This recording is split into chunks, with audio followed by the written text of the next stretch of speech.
আসলে আজ আমি অন্য একটা বিষয় নিয়ে কথা বলতে চাচ্ছি। বিষয়টা হচ্ছে যে আমরা এত গরিব কেন? বা আমরা উন্নতি করতে পারছি না কেন? আবার আমাদের যুব সমাজ আসলে কিছু প্রোভাইড করতে কেন পারছে না আমাদের দেশকে?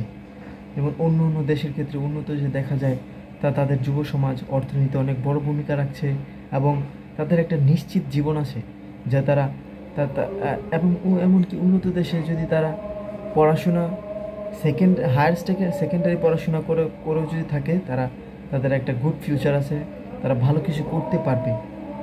বাট আমাদের দেশে এটা হচ্ছে না কেন? এটা হচ্ছে একটা মেইন বিষয়। প্রথমত আমি একটা জিনিস বলতে চাই যে আমাদের দেশের যুব সমাজের একটা অবস্থা তুলে ধরতে চাই।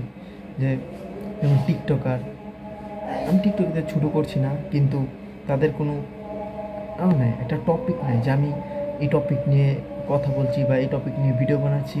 নাথিং, এরকম কোনো টপিক নাই। জাস্ট তারা হাঁটতেছে, কেউ সাথে একজন মেয়ে নিয়ে নিয়েছে, একজন মাইয়া দেখাইতেছে, জাস্ট এটাই। আর ভিউ বাড়তেছে। ওরাই আসলে দেশটাকে চালাচ্ছে। যেমন আমাদের যুব সমাজকে একটা ইফেক্ট ফেলতেছে তারা দেখাচ্ছে যে টিকটক টিকটকটা মেন ইম্পর্ট্যান্ট। এবং আমার অনেক বন্ধু আছে যারা আসলে এখন টিকটক কিছু করতে পারতেছে না, পড়াশোনার থেকে আউট হয়ে গেছে, গার্মেন্টসে চাকরি করে। আবার সে সে আর কী করবে, সে টিকটক দেখতেছে, আবার সে নিজেও করতেছে। আসলে এই প্রভাবটা আসলে যারা পড়াশোনা করছে তাদের উপর একটা অনেক বড় ইম্প্যাক্ট ফেলে। প্রথমত যেমন আমি একজন সদ্য কলেজে ওঠা একটা স্টুডেন্ট। আমাদের ক্লাস ইতিমধ্যে শুরু হয়ে গেছে। যেমন আমার মনে আসলে কী আসে তাদেরকে দেখার পরে, যে আসলে আসলে কি তারাই কি দেশটাকে চালাচ্ছে? বা তাদের ইম্প্যাক্টটাই তো বেশি পড়তেছে আমাদের উপর। যেমন তাদেরকে দেখে আমার একটা কথা মনে হয় যে আসলে আমরা কি যারা পড়াশোনা করতেছি, ওরা কি আসলে কিছু ইম্প্যাক্ট রাখছে না? এটা আমার মেন বিষয়। আর আরেকটা বিষয় হচ্ছে যে এরকম সন্তান বা এরকম টিকটকার যাদের কোনো টপিক নেই বা কনসেপ্ট নেই, আসলে ওরা তৈরি হচ্ছে কেন? এটা আমার মেন বিষয়। যেমন আমাদের এডুকেশন সিস্টেমটা, আমি তো একজন স্কুল শেষ, কলেজ উঠলাম। আসলে আমার একটা বাংলাদেশের এডুকেশন সম্পর্কে ধারণা হয়েছে যে বাংলাদেশে কী পড়ানো হয় এবং কী শেখানো হয়, এবং স্টুডেন্টের মাথায় কী একটা পোকা পোকা ঢুকে দেওয়া হয়। তার মেইন বিষয় হচ্ছে অ্যাডমিশন পরীক্ষা। আমাদের টিচাররা এমনভাবে আমাদের বলে যে অ্যাডমিশন অ্যাডমিশন অ্যাডমিশন অ্যাডমিশন হচ্ছে জীবনের শেষ। আমি মনে করি কি অ্যাডমিশন একটা বাজে এবং ইউজলেস জিনিস। প্রথমত আমি বুঝতে পারতেছি অ্যাডমিশন একটা রশির মতো। যেমন একটা পাহাড়ের মধ্যে যদি আমি একটা রশি ঝুলিয়ে দেই এবং সেটা নিচে যদি একটা মানুষকে ঝুলিয়ে দেই যে তুমি রশিটা বেয়ে উপরে উঠো, আদারওয়াইজ তুমি এখানে নিচে পড়লে মারা যাবা। আসলে অ্যাডমিশনটা হচ্ছে এরকম যে যে স্টুডেন্টরা রশিটা বেয়ে পাহাড়ে উঠতে পারতেছে, সে ভালো কিছু করতে পারতেছে। এবং আর যে স্টুডেন্টটা পড়ে যাচ্ছে, সে সে আসলে কিছু করতে পারতেছে না। সে মানসিক ভেঙে পড়তেছে, ইভেন কি তার ফ্যামিলি থেকে একটা বাজে প্রেশার, ইত্যাদি ইত্যাদি কারণে আমাদের দেশে এরকম টিকটকার এরকম কিছু তৈরি হচ্ছে। আর হবেই না কেন? কারণ একটা স্টুডেন্ট যখন পড়াশোনা করে, তাকে কিছু শেখানো হয় না। জাস্ট ইভেন আমরা যা সায়েন্স পড়ি, আহামরি অত কিছু শিখতেছি। হ্যাঁ, শেখা অনেক ভালো, এটার একটা কাজ আছে। যেমন আমার ইচ্ছা আছে একটা গেম ডেভেলপমেন্ট করা। হ্যাঁ, অবশ্যই সায়েন্সের একটা অনেক বড় ইম্প্যাক্ট আছে গেম ডেভেলপমেন্ট। কিন্তু তাও পরিশেষে সবাই পড়াশোনা করতে পারে না, সবার ফ্যামিলি এত উন্নত মানের না। ইভেন আমার ফ্যামিলি আর কয়দিন পর আমাকে সার্ভিস দিতে পারবে নাকি সেটা আমি জানি না। ইভেন আমার কাছে আস্তে আস্তে দায়িত্ব আসতেছে, আমি অনুভব করতে পারতেছি। এটা অনেক বড় সমস্যা আমাদের দেশের। যাই হোক, কী টপিক গেছিলাম যেন? যেমন অ্যাডমিশন, যারা পাচ্ছে চান্স, ওরা ভালো কিছু করতেছে, আর যারা পাচ্ছে না। আসলে এটা হচ্ছে কেন? মেনলি আমাদের পড়াশোনার ভিত্তি কী শেখানো হচ্ছে? আমি এত থিওরি এত কিছু শেখার পরেও আমি কেন চাকরি পাচ্ছি না? যেমন আমার একজন বড় ভাই, নাম আমি প্রকাশ করতে যাচ্ছি না, আবার বন্ধুর মতো আমরা একসাথে ক্রিকেট খেলি। সে ইন্টারমিডিয়েট পাস করার পর একটা চাকরির জন্য যায়, তার চাকরি সাজেস্ট করে 12,000 টাকা, জাস্ট 12,000 টাকা। 12,000 টাকায় ঢাকায় একটা ফ্ল্যাট ভাড়াও হয় না ম্যান। জাস্ট একটা ইন্টারমিডিয়েট স্টুডেন্ট পাস করে গিয়ে 12,000 টাকা দেন স্যালারি ধরতেছে। বাট এটা হচ্ছে কেন? কারণ সে কিছু জানে না। পড়াশোনা জানলেও সে পড়াশোনা কাজে আসছে না প্রায় সংখ্যক। যেটা কাজে আসে, যেটা মানে বেসিক স্টাডি, এটা মানুষ প্রায় নিজে নিজে শিখতে পারে যখন মানুষের উপলব্ধি আসে। কিন্তু এই বেসিক স্টাডির বদলে আমাদের খালি আর আজীবন বেসিক স্টাডি কি আমাদের করানো হবে? এটা হচ্ছে মেন বিষয়। আমরা ইম্প্যাক্টফুল স্টাডি করতে চাই। যেমন মার্ক জুকারবার্গ, সে আমার জানার মধ্যে 9-10-এ একজন ফেসবুক তৈরি করে ফেলাইছে। কিন্তু আমাদের দেশেও এটা খোলা উচিত যে আমরা আমরা আমাদের 9-10-এ যেন পোলাপান C++ শিখে ফেলে।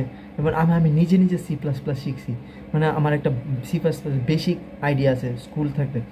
আমি জানি আমার দায়িত্ব আছে যে আমি একটা শিখে রাখি, জীবনে কাজে আসতে পারে, কিন্তু সকলে এটা করতে চায় না। কিন্তু আমাদের স্টুডেন্টদের এটা শেখানো উচিত, যেমন C++ ল্যাঙ্গুয়েজ গেম ডেভেলপমেন্টের কাজে আসে। এবং ম্যাথ কেন আমরা করি, এটা আমাদের স্টুডেন্টের মাথায় বোঝাতে হবে। যেমন একটা ম্যাট্রিক্স কেন কাজে আসে, এটা ইন্টারমিডিয়েট স্টুডেন্টরা বলতে পারবে না। ইভেন যারা অ্যাডমিশন চান্স পাইছে, ইভেন অনেক স্টুডেন্ট আছে যারা ম্যাট্রিক্সের কোনো কাজই জানে না, জাস্ট ফাউ পড়তেছে, সরল রেখার কোনো কাজই জানে না। সরল রেখার যে গেম ডেভেলপমেন্টে অনেক বড় ইম্প্যাক্ট রাখে, এটা তারা জানেই না। একটা বাংলাদেশের প্রতিটা ছেলের গেমের প্রতি আকর্ষণ আছে।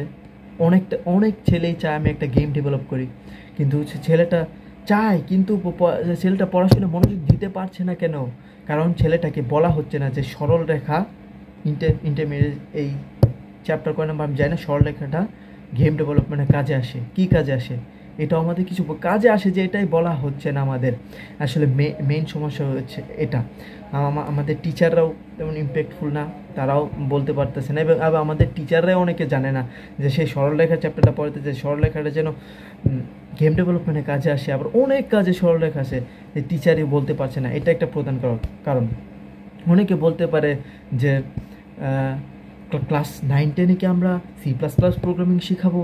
এটা তো অনেক বড় ইম্প্যাক্ট। এমনিতেই বাংলাদেশের স্টুডেন্টরা খেতে পায় না, তাদের পড়াশোনা করতে পারে না, আবার C++, এটা তো একটা প্রবাদ বাক্য না, আমার মনে আসতেছে না, যেটা তো অনেক একটা কিছু না চাইতেই আর বড় কিছু চাওয়া। আসলে এটা আপনি বলতেই পারেন। প্রথমত আমাদের একটা প্রথা শুরু করতে হবে। কিছু শুরু করলে এটার একটা ইম্প্যাক্ট আসে। হ্যাঁ, প্রথম আসবে না, কিন্তু এটার প্রায় 20 বছর পরে যে আমরা শিখলে আমাদের জেনারেশনটা আমরা উন্নত হব, এবং আমরা আমাদের ছেলে মেয়েদের একটা ভালো কিছু প্রোভাইড করতে পারবো। দেন আস্তে আস্তে এটা ইজি হয়ে যাবে। যেমন আমেরিকা, একটা ছেলে ক্লাস 6, 7, 8-এ প্রোগ্রামিং শিখতে পারে এবং ভালো কিছু করতে পারতেছে। এটার সাথে কিছু নর্মাল, কিন্তু আমাদের কাছে এটা নর্মাল না। যেমন আমাদের একজন একটা কিছু করলে এই ছেলেটাকে নিউজ করতে চলে যা, কিন্তু আমেরিকা সেটা করে না। কারণ তারা জানে একটা ক্লাস 6, 7, 8, 9, 10-এর পোলাপান এটা তৈরি করবে, এটা নর্মাল জিনিস। তাদের জেনারেশনকে ম্যাচ খাওয়াতে হলে এটা তাদের শিখতে হবে বেসিক। কিন্তু আমাদেরকে এটা শেখানো হচ্ছে না। আমি আসলে এটা নিয়ে খুব দুশ্চিন্ত, কারণ অনেকেই দেখি পড়াশোনা করে আমি শিক্ষিত বেকার, আমার স্কিল নাই, আমি কিছু করতে পারতেছি না। ওয়াই? এটা অবশ্যই শিক্ষা ব্যবস্থা তোমাদেরকে চেঞ্জ করতে হবে। আস্তে আস্তে শুরু করো, তোমরা তো শুরুই করছো না। আবার আমার জানার মতো আমি যে 9-10-এ বই পড়ছি, এগুলো প্রায় 10-15 বছর আগের, খালি 10-15 বছর। আবার যে 9-10-এ যে ICT বইটা পড়ানো হয়, জাস্ট হাস্যকর। এটা 2000 কত সালের এক্সেল টেক্সেল এইসব লাগায় রাখছে, আর এটা মুখস্থ করে যাও, লেখা আসো। এরকম একটা অবস্থা আমাদের দেশের। কিন্তু এই অবস্থা থাকলে আমাদের দেশে তো টিকটকার হবেই। ইম্প্যাক্টফুল ছেলে মেয়ে কীভাবে হবে? কেউ দেশের উন্নতি চাচ্ছে, দেশের ছেলে মেয়েদের ব্রেনের ভালো বৃদ্ধি চাচ্ছে, কিন্তু আসলে এগুলো যদি না করা হয় এগুলো হবে না, ইম্পসিবল। তো আমার বলবো যে আপনারা একটু এদের নজর দেন, যেন আমাদের ছেলেমেয়েরা যেন একটু ভালো কিছু করতে পারে। আমাদের না, বাট আমরা যেন এটার একটা ধার পাই। যেন আমি যেন ইন্টারমিডিয়েট শেষ করার পরেও যেন আমি একটা স্ট্রং জোন থাকে, আমার স্ট্রং হ্যান্ড থাকে, যেন আমি একটা ভালো একটা মানি ইনকাম করতে পারি, যেন কারো কাছে স্কিল, কারো কাছে অন্য অন্য দেশের কথা বলে আমি একটা কিছু মেক করতে পারি নাকি, যেমন আমি আমি একটা নিজে একটা কিছু বিল্ড করার চেষ্টা করতে পারি। এই স্কিলটা যেন আমার থাকে, হায়ার স্টাডি যেন আমার দরকার না হয়, এটা এটা অবশ্যই অবশ্যই আনা জরুরি আমাদের দেশে আমি মনে করি।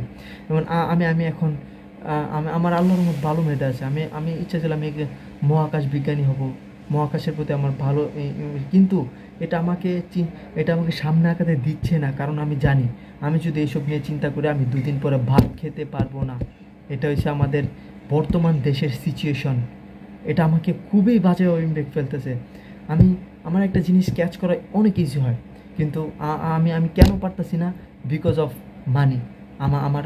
আমি আসলে কি এগুলো পড়াশোনা করে ফিউচারে কিছু করতে পারবো? কিছুই করতে পারবো না ফিউচারে, এমনকি আমাকে ভিক্ষাও করতে হতে পারে যদি আমি স্পেস নিয়ে পড়াশোনা করতে যাই, কারণ কি আমার ফ্যামিলি আমাকে এফোর্ড দিতে পারবে না। অনেক রিজন, এটা এটা হচ্ছে বাংলাদেশেরও একটা অনেক বড় সমস্যা, উন্নতি চেষ্টা না করা, জাস্ট একজনে আরেকটা মেন বিষয়, সবাই অর্থ সবাই একসাথে কামাক, সবার জন্য একটা সমান বন্টন হয়, কিন্তু অর্থ যদি 10 জন একটা এলাকার ভিতরে যদি 50 জন মানুষ থাকে, অর্থ যদি একজন মানুষের কামায়, 49 জন মানুষ অর্থ কামাতে পারছে না, মানে দুর্নীতিটা কী লেভেলের বাংলাদেশে এটা বোঝা যাচ্ছে। মানে যে অর্থ কামায় জাস্ট তারাই অর্থ কামাতে থাকে, অন্য অন্য কেউ পারে না। ওয়াই? আসলে এইসব কারণে আমাদের যে টিকটকার তৈরি হয়, ইত্যাদি ইত্যাদি তৈরি হয়। আমার মনে হয় এটাতে ফোকাস করা উচিত, কারণ আমি নিজেও এখন কমফোর্টেবল ফিল করছি না। আমি আমি চেষ্টা করতেছি যে আউটসাইড কিছু শেখার। আমি আমি এখন অ্যাডমিশন নিয়ে খুবই চিন্তিত না, এমন কোনো চিন্তাই করতেছি না। আমি এখন জানি আসলে আমার কী কী শেখা উচিত, আমার কী কাজে আসবে। আমি যেমন গেম ডেভেলপ করতে চাই, আমি আমি ফিজিক্সে খুব মনোযোগ দিচ্ছি। যদি আমি এটা যদি না জানতাম, আমি আমি ইভেন এসিসি কালচার 5 মাস এটা নিয়ে গবেষণা হয়েছে, গেম ডেভেলপমেন্ট ইভেন আমি নিজে নিজে করছি। যে সরলরেখা কাজে আসে, এটা এটা কাজে আসে, ফিজিক্সটা আমার ইম্পর্টেন্ট জানা, ম্যাথ আমার খুব ভালোভাবে জানা উচিত, তাহলে আমি গেম লজিক ভালোভাবে লিখতে পারবো। এই রিসার্চটা আমি নিজে নিজে করছি, কিন্তু এটা আমাকে যদি স্কুলে শেখাতো তাহলে আমার 5টা মাস সময় নষ্ট হতো না, আমার এসএসসিতে একটু ভালো রেজাল্ট হতো। বাই দ্য ওয়ে, কিন্তু আমি এখন অ্যাডমিশন নিয়ে চিন্তিত না, আমি এখন ভালো পড়াশোনা করতে চাই, ইম্প্যাক্টফুল কিছু করতে চাই, দেশের জন্য অবশ্যই কিছু করতে চাই। আর আমি যেন হায়ার স্টাডি না পাই, তবুও যেন অন্তত ইউনিভার্সিটির আগে এইচএসসি সেরে যেন আমি একটা কিছু করতে পারি, আমার যেন একটা ন্যূনতম স্কিল থাকে, যেন এই কোনো ভার্সিটি না পাইলেও আমি যেন নিজে 5টা মাস বা 1টা বছর পরিশ্রম করে একটা ভালো মানি ইনকাম করতে পারি, সেই সেই চেষ্টাটা আমি করতেছি। আমি আসলে পড়াশোনা নিয়ে মোটেও চিন্তিত না যে আহামরি আমার পড়াশোনা আমার কিছু ভাত দিবে, কারণ ইভেন অনেক ছেলে মেয়ে আছে যারা হায়ার স্টাডি পড়াশোনা করে বাংলাদেশে তারা চাকরি পাচ্ছে না, ইভেন তাদের স্কিল নাই। এমনকি আমি চাকরি দিতে পারবো যদি আমি আমি ভালোভাবে পড়াশোনা করি। ইভেন সবাই ভাবে যে ঘরে কিছু শিখা এটা এটা পড়াশোনা নষ্ট করছে, এমন তো তুমি যেটা মনে করছো ঘরে কিছু শেখা তোমার পড়াশোনা নষ্ট করছে না। আমি ক্লাস 9-এ পড়ছিলাম, শিক্ষিত লোক মাত্রই স্বশিক্ষিত। তো ঘরে একটা জিনিস শিখা মানে তোমার পড়া নষ্ট করা না, এবং তোমার নিজের একটা স্ট্রং জোন বিল্ড করা। আর তুমি নিজে নিজে যা শিখবা এটার প্রতি একটা আকর্ষণ কাজ করবে, ভালো লাগা কাজ করবে, তখন তুমি একটা কিছু বিল্ড করতে পারবে, কারো চাকরি দিতে পারবে, এই তোমার ক্ষমতাটা থাকবে। আর যারা আহামরি পড়াশোনা করতেছে, আমি পড়াশোনা করে যাদের আমি তাদের খারাপ বলতেছি না, তারা আমাদের দেশে অনেক অনেক বড় একটা কিছু। আমি মধ্যবিত্ত ছেলেদের বলছি, তোমরা আহামরি পড়াশোনার দরকার নেই, বাংলাদেশে এত ভালো পড়াশোনা নেই। তুমি চেষ্টা করো যে আমি কিছু করতে চাই, একটা স্ট্রং জোন বিল্ড করতে চাই, আমি একটা ফ্রিল্যান্সিং একটা জোন তৈরি করে আমি ছেলেদের চাকরি দিতে চাই এখানে। ইভেন অনেক কিছু আছে, game development, freelancing, cyber security, Lord of অনেকে ভাবে কোডিং রে এআই খায় দিবে। আসলে মানুষ আর এআইয়ের ভিতরে অনেক ডিফারেন্ট, আজীবন থাকবে, কারণ আল্লাহ বলেছে যে মানুষ সৃষ্টির সেরা জীব। তবে এআই নষ্ট করে ফেলবে এইসব চিন্তা করো না, জাস্ট নিজের শক্তি বা নিজের মনোবল দিয়ে একটা কিছু শেখার চেষ্টা করো। অ্যাডমিশন করে নিজের জীবনটাকে নষ্ট করো না। যখন অ্যাডমিশনে কোনো চান্স না পাবে সে সময় বলবে যদি আমি একটা ভালো কিছু শিখতাম তবে আমি কিছু মাস চেষ্টা করে ভালো একটা ইনকাম করতে পারতাম এবং ফ্যামিলিকে একটা সার্ভ করতে পারতাম। এটা আসলে আমার মেন বিষয়, বলার মেন টপিক ছিল। আশা করি আমার কেন টিকটকার তৈরি হয় দেশে এটা আমি বোঝাতে পারছি। আমাদের দেশে যেন টিকটকার না তৈরি হয়। টিকটকার আমি বলছি না টিকটকার খারাপ, তবে তাদের যেন কনসেপ্ট থাকে, একটা ভিডিও এবিলিটি থাকে, যেমন কন্টেন্ট থাকে। এটা হচ্ছে মেন থিং। আমি তবু যাদের অনেক বড় বড় লোক আছে, আমি আপনাদের দৃষ্টি আকর্ষণ, please do something different. Same but এটা কোনো বিষয় না যে সবাই যা করতেছে আমি তা কেন করবো। আমি একটু ভিন্ন করার চেষ্টা করি। আমি জানি না কী হবে আমার ভবিষ্যৎ, তবে সব আল্লাহর ইচ্ছা। আমি আমার নিজের চেষ্টা করছি, এটা আমার মূল প্রত্যাশা। আশা করি আপনারা এটা দেখে খুবই নজর দেবেন। Bye bye, tata.